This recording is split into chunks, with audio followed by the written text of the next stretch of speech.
Good afternoon. It is Monday, February 11th, 2019. It is 1:01 p.m. and I will call the regular trustees meeting to order. And we will begin with the Pledge of Allegiance. I pledge allegiance to the flag of the United States of America and to the republic for which it stands, one nation, under God, indivisible, with liberty and justice for all.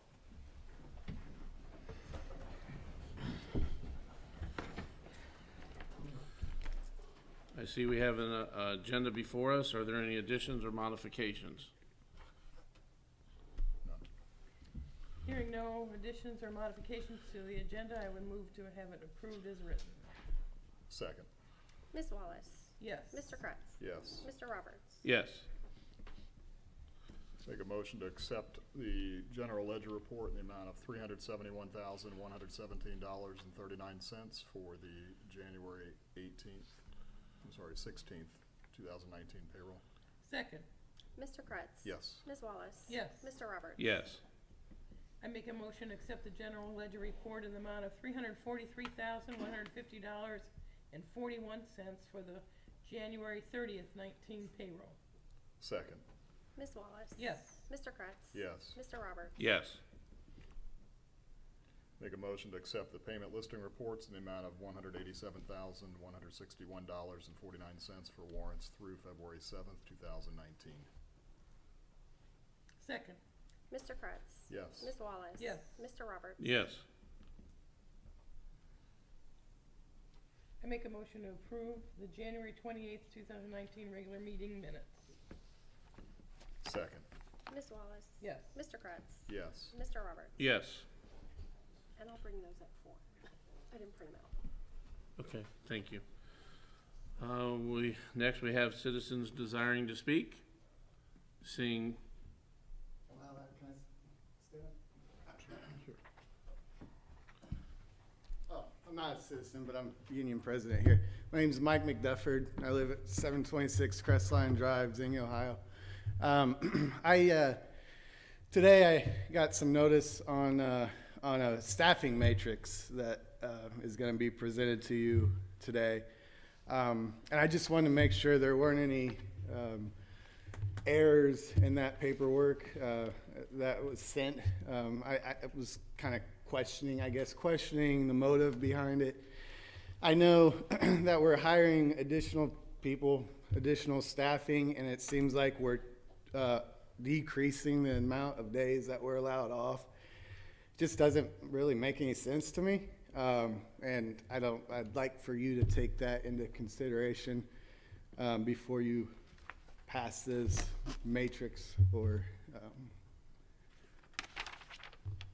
if you could. Okay, so that is our agenda under fire, so then we're gonna have discussion on it. And then as we go through that, we'll have a public portion of that too, and then we'll ask you. Okay. If you got anything else to say I about appreciate it. Thanks for your time. Thank you, Mr. McDufford. Seeing no other citizens desiring to speak, we'll move on to old business. Employee Recognition Committee, please. Welcome, Mr. Amrine. Thank you, Board. I believe you have a resolution. Mr. Zahariev has a resolution for you. Following procedures established over the last 3 or 4 years, I don't remember how long it's been now. The Employee Recognition Committee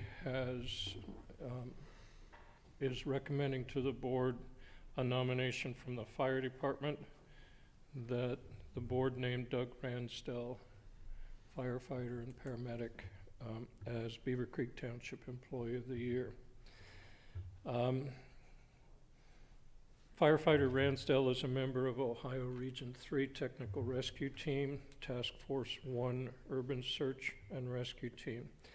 Doug's been on numerous deployments with both Task Force 1 and the Region 3 rescue teams. Previously, Firefighter Ransdell has represented the fire department on the Dayton Regional Hazmat Team.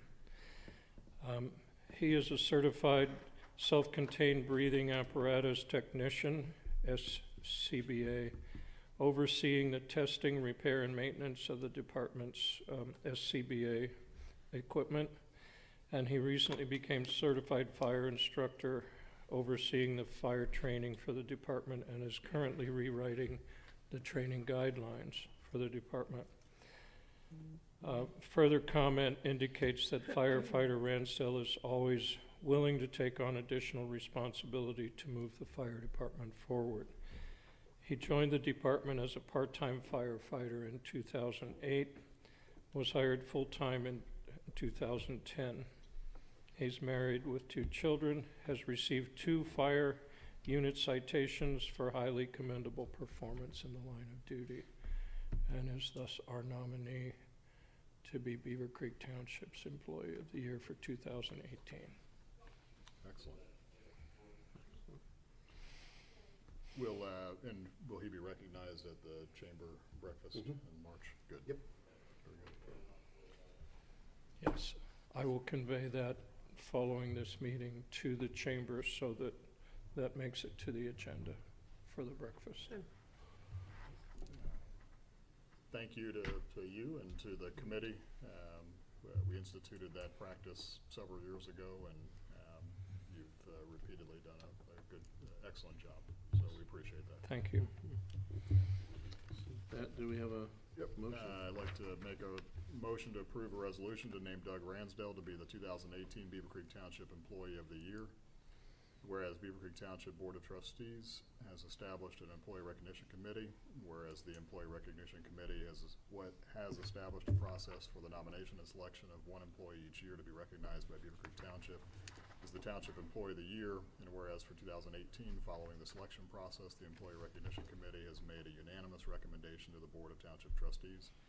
Now therefore be it resolved that the Board of Trustees of Beavercreek Township, Greene County, Ohio hereby declares that firefighter paramedic Doug Ransdell be recognized by Beavercreek Township as the Beavercreek Township Employee of the Year. And further be it resolved that all formal actions of the Beavercreek Township Board of Trustees concerning and relating to the adoption of this resolution are being adopted at a duly called and authorized open meeting of the Board of Trustees of Beavercreek Township on the date set above, such meeting being duly called pursuant to a notice stating the time, place, and purpose of the meeting, and that all deliberations of the Beavercreek Township Board of Trustees and any of their committees that result in such formal action are in meetings open to the public in compliance with all legal requirements, including section 121.22 of the Ohio Revised Code. Second. Mr. Kretz? Yes. Ms. Wallace? Yes. Mr. Roberts? Yes. Thank you very much. Thank you very much. Thank you. Ed, can you send that to me in Word? Do you have that in Word, in a Word document? Yes, Will you email that to me? of course. Thank you. All right, moving on, we have no new business. Administrator? Thank you, Board. First item in your packet is on page 4 is the Sheriff's Office biweekly report, followed by the monthly report on page 19. Our sergeant will be at the next meeting and will be presenting the biweekly and monthly report or available for questions. Are there any questions I can convey to the sergeant? I had none. It was as detailed as ever. Appreciate all the information. Any other comments? I didn't have any other questions or comments, but it was very detailed this time, in fact, more so than I think we've had in the past. There was one flyer that I didn't know if it was a typo or, I'm trying to get back to it, my tablet died on me. It was related to there was an exception, and it was, the year-to-date number was several hundred incidents higher than previous years. 1 second here. Apologize. But I can also save that question for when the sergeant's here. Yeah, and So I'll send, he gets a I'll copy of refer this that. report. Yep, Yeah. I'll send that through, and that way he can answer it when he comes to the next meeting. Sure. There was one incident that, and it might have just been a flyer, but it was a couple hundred incidents higher just in January than previous years combined. So, Yep, okay. okay. Thank you, Board. Next item is on page 29 is the Human Resource Biweekly Activity Report. I do want to pass on some good news that we found out regarding one of our BWC grants. Good afternoon. Afternoon. We did receive the BWC Safety Grant for $40,000, and this was a grant that was worked on by Chris Ferguson and then Steve Renix, and a small portion by myself. They primarily worked on it. So we received notification, and we should receive the money in the next couple of weeks. It comes as a direct deposit. So the next meeting, we plan to have the cots out for you to take a look at in the parking lot. Good. Are there any questions? I had none. I know you've been very, very busy. Yes. I had none. Thank you. Yeah. Okay, sure, thanks. Thank you. Thank you, Board. Next item is on page 31 is the zoning department biweekly report. Are there any questions?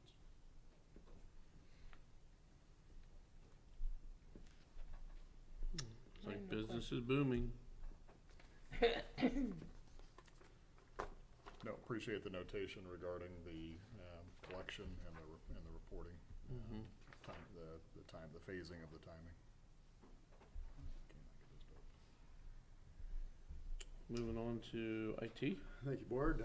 First item is a purchase request for OSL Solutions. This is their 2019 annual maintenance. Budget justification starts on page 36. There's a motion on page 37 and purchase request.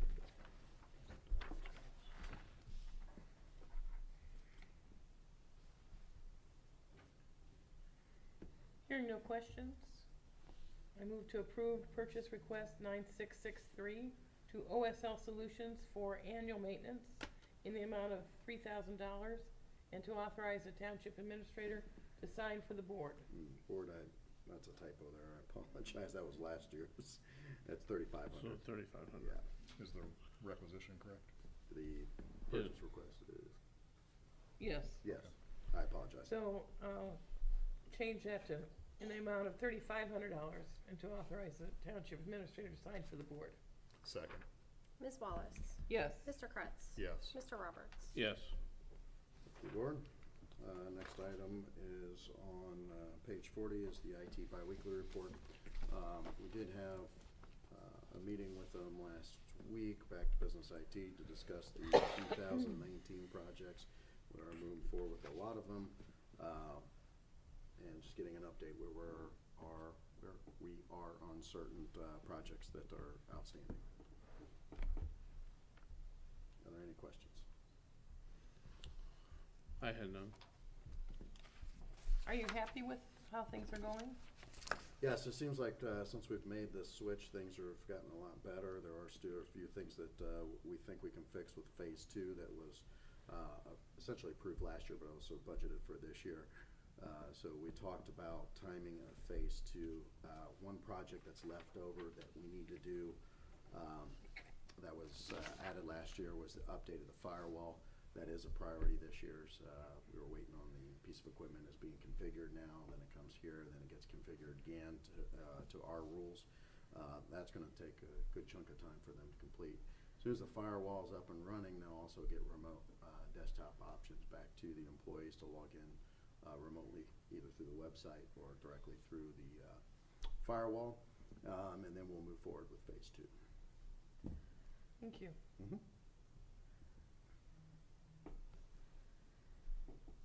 All right, seeing nothing else for IT, we will move on to roads. Mr. Parks. Thank you, Board. The first item on the agenda is a purchase request for Ladder 61 tires. Budget justifications on page 43, as well as a motion. And Mr. Parks is here to answer any questions.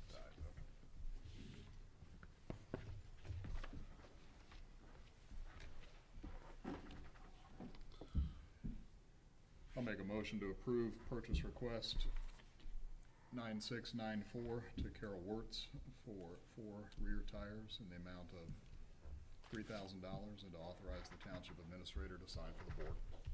Second. Mr. Kretz? Yes. Ms. Wallace? Yes. Mr. Roberts? Yes. Thank you, Board. Next item is the biweekly activity report. And that's on page 45. Are there any questions?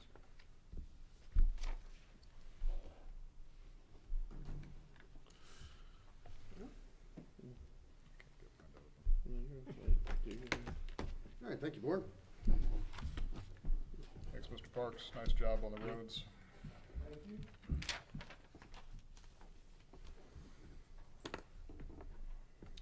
We'll go to fire. Thank you, Board. Next item is on page 46 from the fire is a request for approval of authorized staffing. There was a few typos. I do have a modified one in front of you with the changes highlighted in yellow from what was in. That's the deployment. We need the authorized staffing first. Oh, I'm sorry, authorized staffing. That's the personal deployment.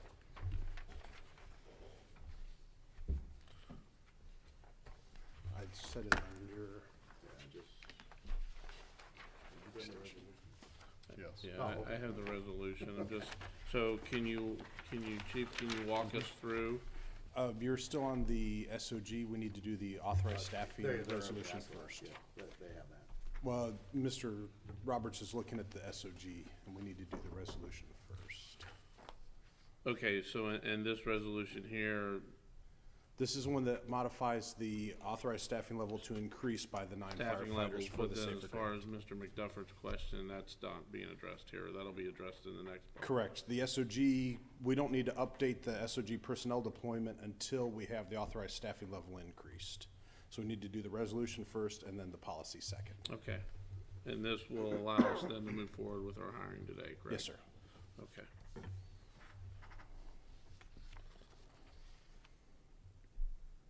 So I'm not sure who has the resolution. There I should do be a not. hard, okay. Ms. Wallace But does. I just wanted to comment, and I had talked to Mr. Zahara, and when we put these in for, an update, I'd like to see in the packet before what it was. And then I wanna see the update. Okay. If you do it in red, and then we should see the change, but it's hard for me to accept an update if I didn't know what the history was before that. Okay, yes, So ma'am. Mr. Zahara went ahead, I called ahead, and he provided the other copy, but I really do, if I'm gonna be comparing, it's hard to look at an update and say, what am I updating it from? Yes, ma'am. So I would appreciate that in the future. No, and that brings up a good point, that probably we should do that, because I know in the past I've looked through my bag for other things just to make sure I could compare them to, and, I just did the annual cleaning of that, so that would, definitely behoove us to do that, probably moving forward. Good point, Ms. Wallace. Well, Haven't being looked. new, I don't have that history, and so I wanna see that history. And it's hard to, in any kind of document, it's hard to update something if you don't know what it's coming from. Yes, ma'am. And these are important issues, so I would expect to see the back story a little bit. Any other questions?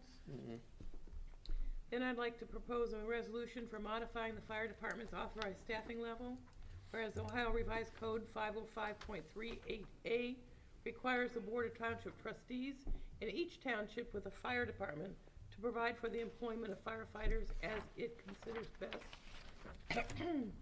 Whereas the fire department has been informed of a pending service retirement, and whereas the fire department has received a SAFER grant to partially reimburse the township for the employment of 9 additional firefighters. And whereas in the interest of providing the best service to the citizens and guests of Beavercreek Township, the fire chief recommends modifying the current authorized staffing levels for the fire department. Full-time employees, Fire Chief 1, Deputy Chief 2, Battalion Chief 2, Captain 3, Lieutenant 12, Firefighters 57, civilian employees, Fire Marshal 1, Prevention Specialist 1, Support Staff 2, part-time employee, Civilian Employee Inspector 1. Now therefore be it resolved that the Board of Beavercreek Township Trustees hereby adopts the above recommended staffing levels, and further it be resolved that the Board approves 1 additional firefighter position for a total of 58 until the service retirement on May 2nd, 2019, at which time the authorized staffing level will revert to the 57 recommended. And further be it resolved that these staffing levels will remain in effect unless modified by further resolution of this board. Further be it resolved that all formal actions of the Board of Trustees concerning and relating to the adoption of this resolution are being adopted at a duly called and authorized open meeting of the Board of Trustees on the date set forth. Such meeting being duly called pursuant to and in compliance with all legal requirements, including Section 121.22 of the Ohio Revised Code. Just quick second with discussion. The only line item that changed is the firefighter count, Yes, sir. correct? And Yes. that increased by 9. Correct. Okay. And then that one therefore includes firefighter Gladney's replacement prior to his departure, if we're able to fill it, although obviously at this point, that's looking unlikely. But we wanted to try and bring them in as a batch to minimize having to do an additional orientation. Okay. But yes, that is the only change. The only material change is from 48 to 57. Yes, sir. Correct. Okay. Please call. Sorry. Ms. Wallace? Yes. Mr. Kretz? Yes. Mr. Roberts? Yes. Thank you, Board. Next will be the policy change, and that's on page 46. Yes, and you should have 2 hard copies, neither of which are from your packet.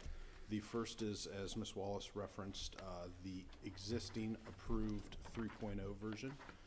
The other is a yellow highlighted version, which is was sent out today to address a few typos that were in the one that was sent in the packet on Thursday.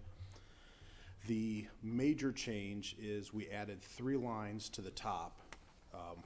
Previously, the chart ended, I'm talking in section 3.1, the table 3.1-1, the staffing table. It originally ended at 21, I believe, and we added the 3 lines for the 3 additional per shift employees that the SAFER grant will hire. Between Thursday's electronic copy and the hard copy today, a number of typos were found. The first was the location of the dashed line, which was at the top of 21. It should have been at the bottom of 21. As the chart got added to it, it bumped the line up. And then notes 1 and 3 were modified as well. Note 1 to indicate the corrected position of that dotted line, and note 3 to indicate explicitly that the shift commanders had discretion when there's a staffing similarity between Station 3 and Station 4. They can choose which station to up or down staff to better account for crew continuity and things like that. So the stations are ostensibly the same. They handle the same general call volume with the same number of people. So the chart kind of arbitrarily picks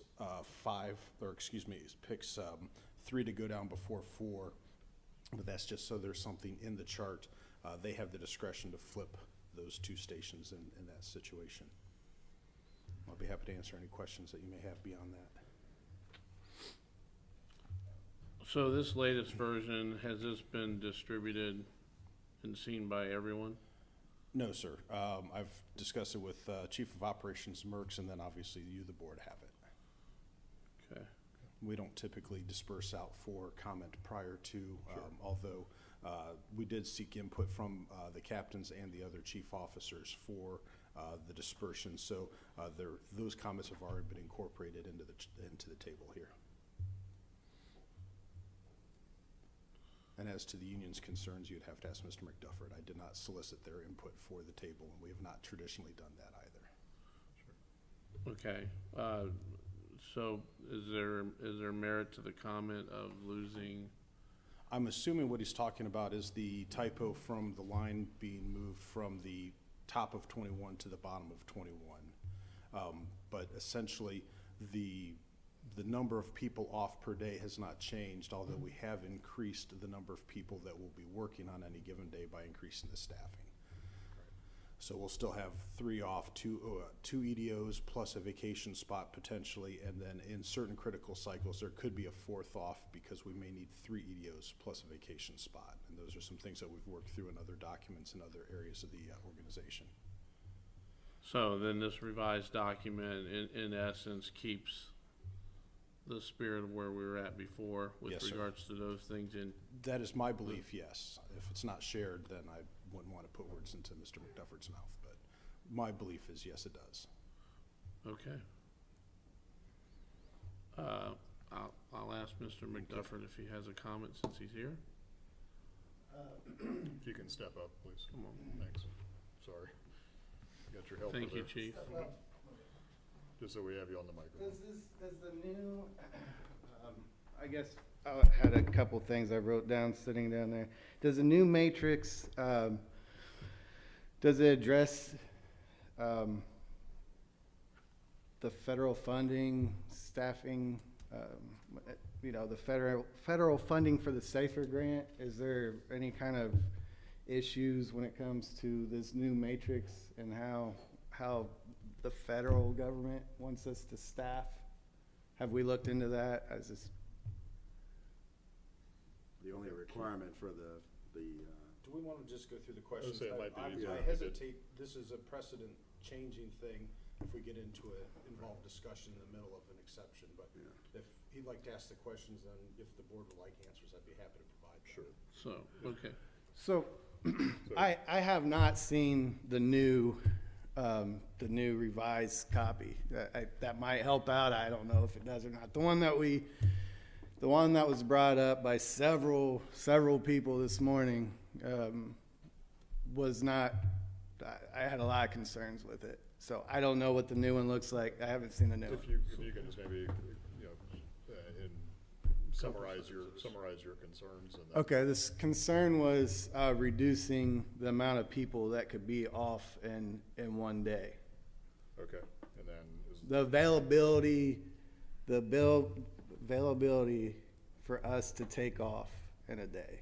okay, That was a concern with the old one. I don't know what Okay. the new one looks like. was that the only concern, or were there others? Yes, that was, That's yes, the because primary we wouldn't be able to use the vacation as the CBA allows. Okay, And I We believe can't I now. And I believe I let alone- clarified that with my first question to Chief, is that the number of current EDOs and staffing would be the same.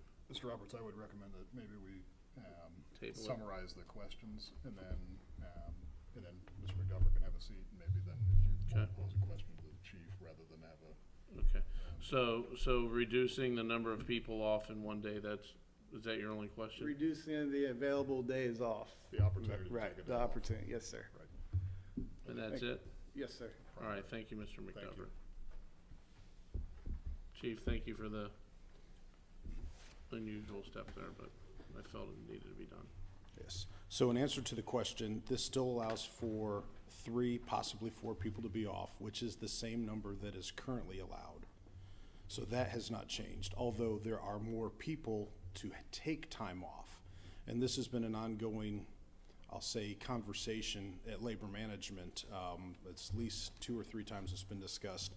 We believe there is sufficient time on the schedule with the current configuration for all members to take all allowed time off by the collective bargaining agreement. The union disagrees with that. Although I'll put a caret there, or caveat, and the caveat is that I think they agree that there is in this first year, because in the first year the new employees do not get the early grant of leave. That waits until the end of their first year of employment. After their first year of employment, there may be a concern, and that's where we're going back and checking our numbers and comparing their argument to us to make sure that there is time. The other caveat is that, and I've made it clear on a number of occasions, members are allowed per the contract to carry over up to half of their accrued time. This is a benefit that I don't believe is offered to anybody else in the township, with the possible exception of the road department. I'm not sure. Yep. So Just they are the- the only just the ones that union. have that. I've made it clear that our staffing policy is not going to guarantee that somebody, if they carry over, if they choose not to use half their leave this year and they carry it to next year, they may not be able to take all of their leave a year and a half's worth next year. We're gonna provide that there's enough time for them to carry over a year's worth of accrual, not a year and a half's worth of accrual. Again, one of the labor management issues, and this is a purely, from my perspective, internal labor problem, is that the way they do picks, a person high-ranking, say a senior firefighter, could take a year and a half's worth of leave and block out time which would not allow junior firefighters to take the time that they would wish. But again, that's an internal conflict within the contract and the members of the, that are in the bargaining unit, and not a management concern. We make sure that in any given year, there's sufficient time for all members to take their accrued leave for that year off. And That so I would be the believe same that, conflict you would pretty much have in every organization I would think when so. when it's seniority first. Yes. So I believe that the matrix as it's presented provides sufficient time for all members to get their time off for this year or for the current year, but not necessarily for past year accruals or carry forwards that they may have. And the current matrix does not reduce the availability. Correct. It's 3 and possibly 4 in certain critical cycles based off of EDOs. And that was something that we did an MOU on after our last hiring, because we did recognize that there were going to be more EDOs required than the schedule would allow off. So there was a specific agreement made with the union to make sure that we would allow that. And we've always done that, to make sure that crews can take it off. Now, what we don't do is we don't provide so much leave opportunity that February 3rd becomes a better or worse day than July 4th. So somebody may have to take a less preferred day, but there's enough days or hours, depending on how you look at it, in the year for everybody to get their time. But they would have, it maximizes the time through the year as opposed to loading it during certain preferred periods. And I would venture to say the preferred days are gonna be the preferred days year in and year out, and a lot of that time's gonna be taken by It's very typical, senior yeah. already. Yeah, so the holidays, the times between Memorial Day and Labor Day, the times when, folks typically travel or take vacation have always been preferred. Now, interestingly enough, we have folks who, some of them will adapt to it and say, well, August or June, July, August are always taken, so I'm going to do my family vacation in October, and that's what they plan, and that becomes their new normal. So some folks adapt to it, and then some folks continue to bid essentially for the preferred times. And the system is set up to account for that, so. If I were to summarize in layperson terms, then the number of days is consistent between the between the current policy and the new proposed policy. Yes, sir. The competitive aspect of how many people will be competing for those same number of days it will change after the first year of the new hires employment. Yes, sir. That is correct. And so at that point, a year from now, there will be more people competing for the same number of days technically open. Yes. However, internally, the senior ranking firefighters and employees essentially will have a more competitive advantage over the less senior. Yes, that's correct. That'll be maintained. Mhm. And so the impact sounds as though it's de minimis. And to my opinion, it is. Okay. But there is a real impact. Mhm. But the more senior will feel it much less. So how to scale that is, I don't know how Right. to scale that. I'd have to get out an algorithm. And again, there is sufficient, I'll say, room within the bargaining agreement for the union to modify that if they choose to. But this is a path that they've chosen to go down for as long as I can remember. So I don't know that that's necessarily something that we want to get in the middle of, because Not in this it doesn't setting. bear on us, it bears on their membership. So if they prefer to change it, we've told them before that we would support them doing so, but they have not chosen to do that yet. The final comment I'll make, I guess, on it is that it sounds as though that the net effect of hiring more individuals will increase the amount of coverage that we have for the residents. We're not hiring more and maintaining the same.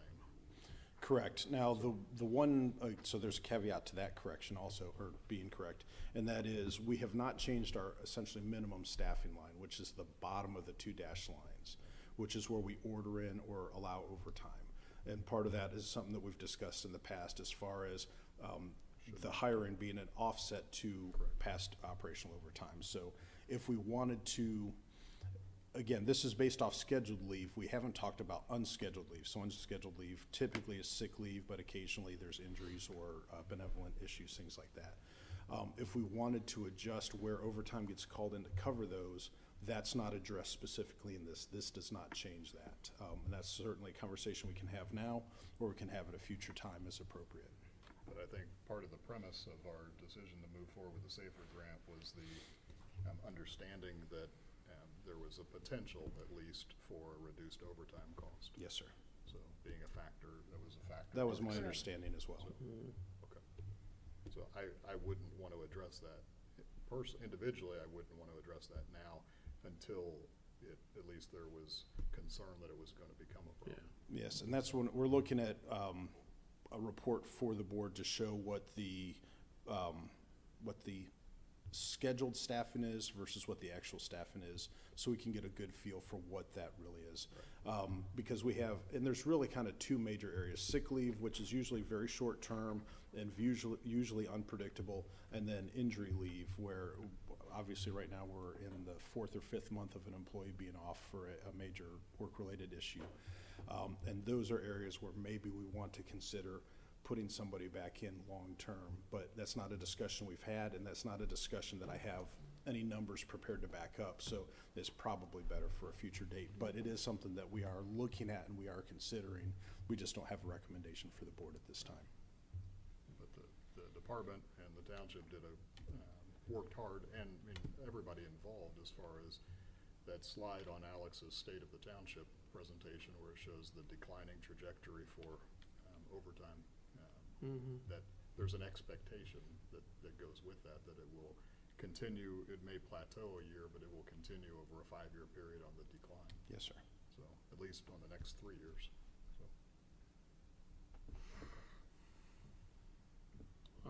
Good. So again, just to summarize, we've got a year to where this potentially, we need to review this in a year. Yes, and that's the intention. So we have basically until this time next year, plus or minus a couple months, depending on when those next other firefighters come on board. And so we're reviewing all of our policies as part of the accreditation process, and that's something we'll be talking about a lot. And so our intention was, when we come back around and we're evaluating the policies for accreditation, would be a good time to address that, because then we'll have a track history of actual leave usage, the hours that people are working. We can project it all now, but it'd be nice to have some real history to back up that what we thought was going to happen is what is actually happening. I would caution the board, though, and I would especially caution the administrator and the chief to make sure that we manage expectations, though, and so that the individuals that are hired potentially later today and current staff and the department understand that we're making decisions based on the information we have available today. There's no guarantee that they will change for the positive, for the perceived positive or the perceived negative. But that the individuals being hired, it's not a we'll address this. We're not kicking this can down the road a year. Through your normal process, you'll review this on an annual basis and make a recommendation for change or remain the same. And as I mentioned, it is an ongoing topic for labor management as well. So we don't create an expectation that something will get better or worse. Yes, sir. So we don't have a crystal ball. The one that I think we can put out there, and it is a history with the organization, with the township for the organization, which is we've always made sure there was sufficient available leave for people to use what their accrued leave was. And I don't hear the board telling me anything different, and it's not our intention to have anything different. But what you're going to find is that the amount of available time for the accrued leave is getting closer and closer, so there's not as much to choose from as there used to be.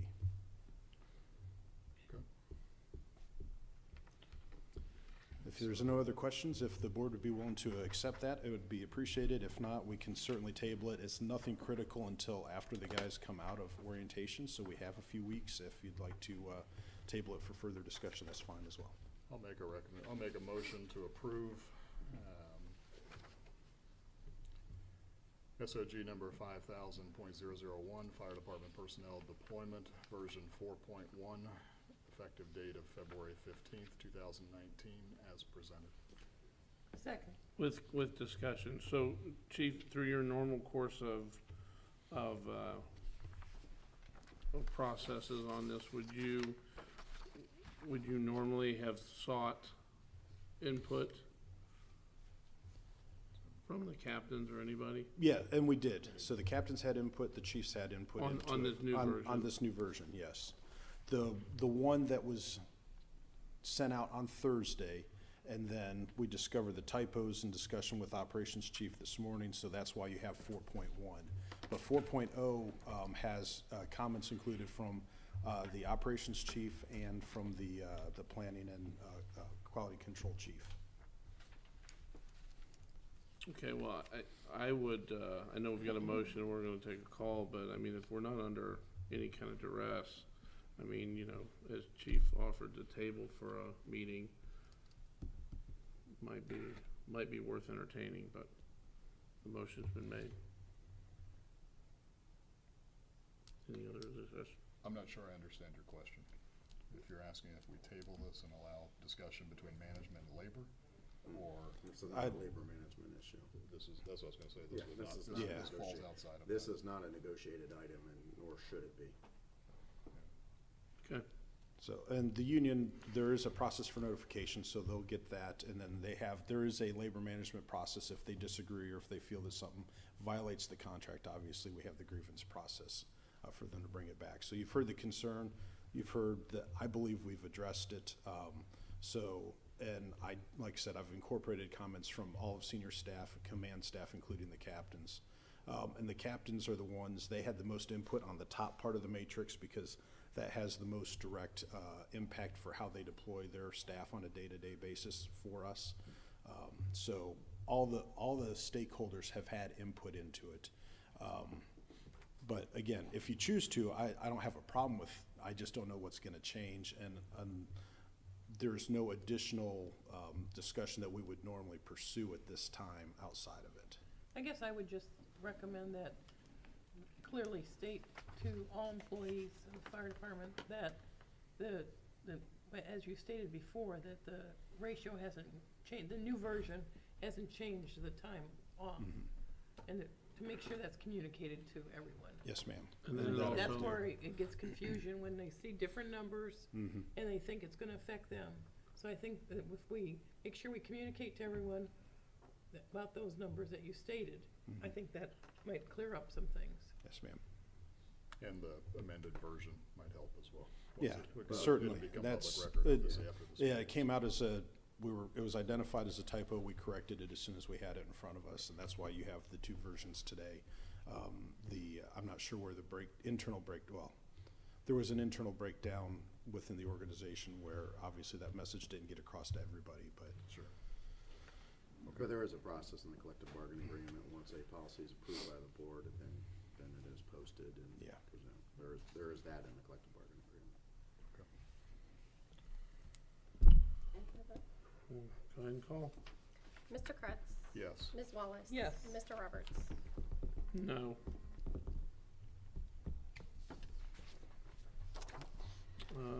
Moving on. Thank you, board. Next item is on page 47. It's the biweekly activity report. Are there any questions?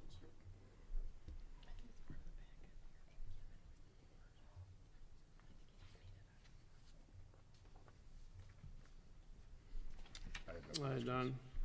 I had none. Thank you, Chief. Well, thank you, board. I look forward to seeing you at 4 p.m. upstairs, and we have nine great candidates? 9 great candidates. So look forward to hiring them this afternoon. Wonderful, thank you. Thank you very much. Legal's not here. Fiscal?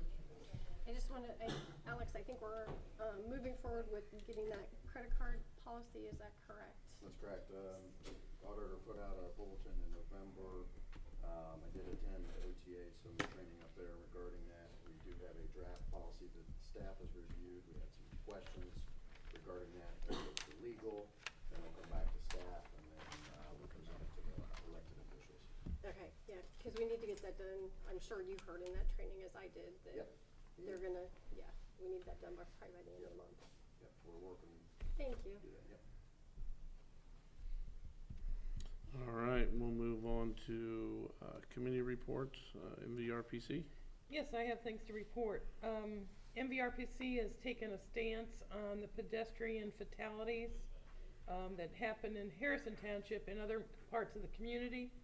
And so they are going to start doing some active advertising and passing out vests and things to highlight people as they walk across the street so that these fatalities won't be as frequent. The director also announced that the Governor DeWine had appointed a new director, Jack Marchbanks, from the Dayton area, highly educated, and he will be the new director for the Ohio Department of Transportation. And because he's from this area, went to UD, they feel that he will be more aware of some of the issues that face the Miami Valley. The other thing that came out in the MVRPC meeting is that next year, the census, there'll be a census count. It happens every 10 years, and this is gonna be extremely important. They have found that with accurate counts, of course, everybody gets a piece of the pie of the money from the feds. $1,200 per person, they figured, we lose per year on inaccurate census counting. So they've created, MVRPC has created a complete count committee. And I had mentioned it to Mr. Kugler as he was at the meeting they've done this for Montgomery County. So I asked him that we do this for Greene County. And he has put out an email just today requesting MVRPC members of Greene County to get together in a meeting with the county commissioners to create a census complete count committee for Greene County so that we are a year ahead of time, more active, and that we make sure we start educating our citizens how important the census count is going to be in this community. They will be allowed to do things online this year. Next year, when they do the count, they will be able to do it on an iPad, or when people do not communicate that way, they'll have a team of people in Greene County that will be knocking on doors. So they provided us information, and I'll pass out to the board. And it was a very productive educational meeting. Wonderful, thank you for that. Technical Advisory Committee? No meeting. None. I already reported on Greene County's January meeting at our last meeting. We know health hasn't met. Superintendent, city manager. That meeting was canceled because of attended OTA. Gotcha. And there's no advisory meeting scheduled yet. We have Township Association tomorrow night, and Yep. we're at Beavercreek Township hosting. Investment oversight. Nothing to report on that either. Can we make a request, Matt? We brought this up at the last meeting, but I don't know if we made any headway. I'm not sure who would make the request either. Is it Ms. Aarons or is it you, Alex, that would initiate to have Morgan Stanley come in and provide an update to the board? So if that request can be made, to schedule Morgan Stanley to come in, just give a 2018 summary Can that be done, Ms. Aarons? and recommendations for 2019. Yeah, I'm sure he'd be happy to come in. Great. Thank you. And I see we have a special guest here today, Ms. Graff. Hopefully she's going to report on the youth. Well, please come up, give us your report.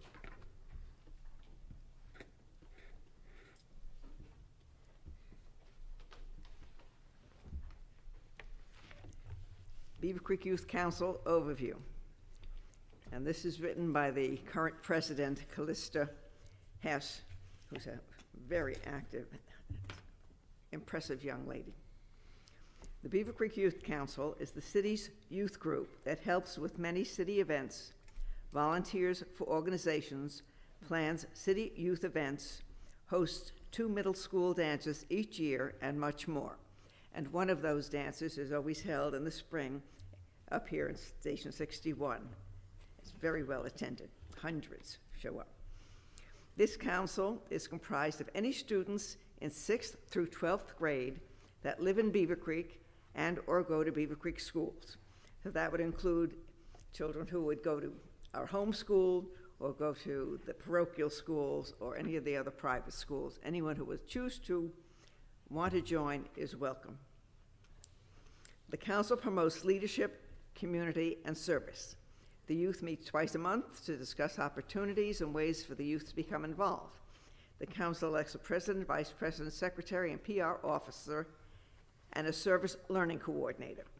These youth lead the meetings. Often the meetings have a period of time in which the youngsters package hats, gloves, hygiene items, lunches, etc., to be donated or they will make dog toys. And if any of you came through the palooza they had at the city building the other day, people were making these dog toys. And the dog toys are given to Paws for whatever it is.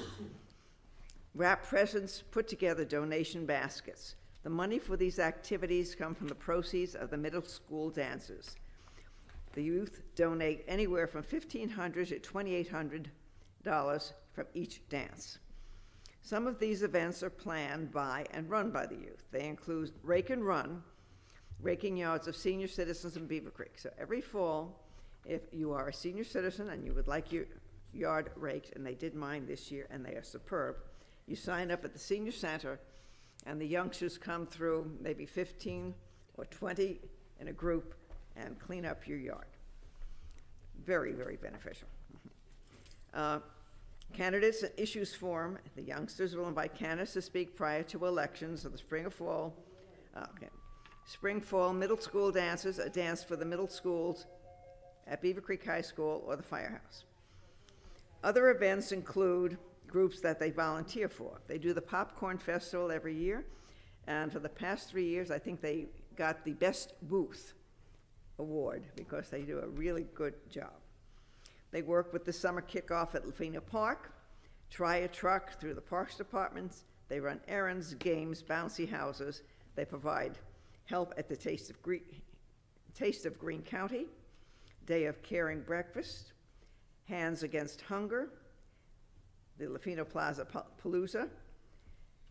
They run a bingo night at Greenwood Manor for those senior citizens there. They have worked on pool tournaments with the seniors at our senior center. They have a sweetheart dance at Heartland at Beavercreek every year, and they work on Make a Difference Day.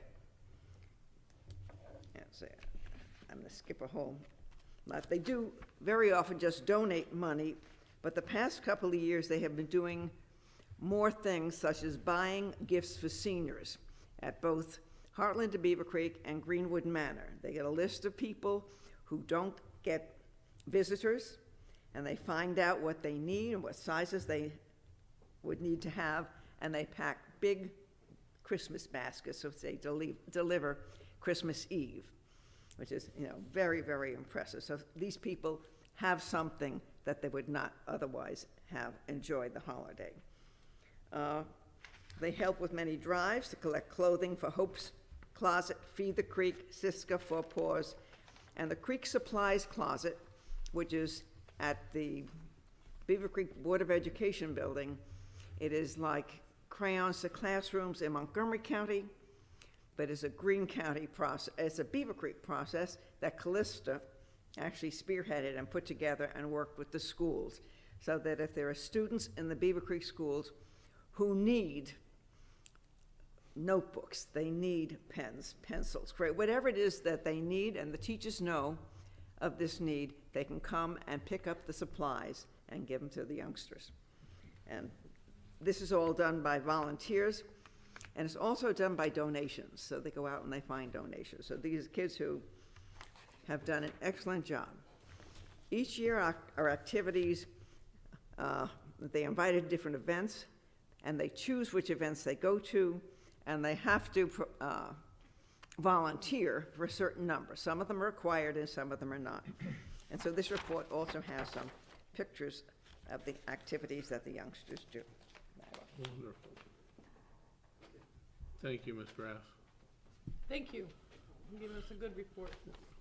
Jump back to Greene County Township Association real quick, Ms. Yeah, I'd Walsh. like to, there's a couple, I spent the entire 3 days at the Ohio Township Association meeting for the township. And a couple points I'd like to bring out was that it was suggested that for public records requests, that we ask the courts what they charge for copying public records and charge our citizens the same amount as the courts do. I mean, we may be doing that already, but they've recommended that since the issues sometimes actually go to the courts, that we should be charging the same amount as the courts do. The other thing that they had recommended is that to support our legislators to approve a performance audit, which the auditor would use it as a tool to show how we are saving money in the township, and that how local governments perform audits, that they'll assist on our local government to perform these performance audits. So we should be looking up that in the legislation.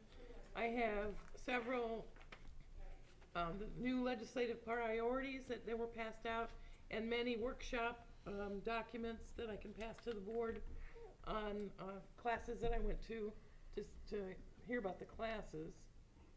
And Keith Faber had asked that local auditors, if we have to, what they want to do is to see if we can get, asking our legislators to help fund the township audits in a full audit request. And so he had asked that we would send him an email, keith@keithfaber.org, requesting legislation to help with that. And that's all I have to report on Ohio Township Association. It was the coldest days of the of the month, but it was very worthwhile to go to. Great, thank you, Ms. Wallace. Anything else to come before the board? Motion to adjourn. Second. Mr. Kretz? Yes. Ms. Wallace? Yes. Mr. Roberts? Yes. We will see everyone at 4 o'clock upstairs.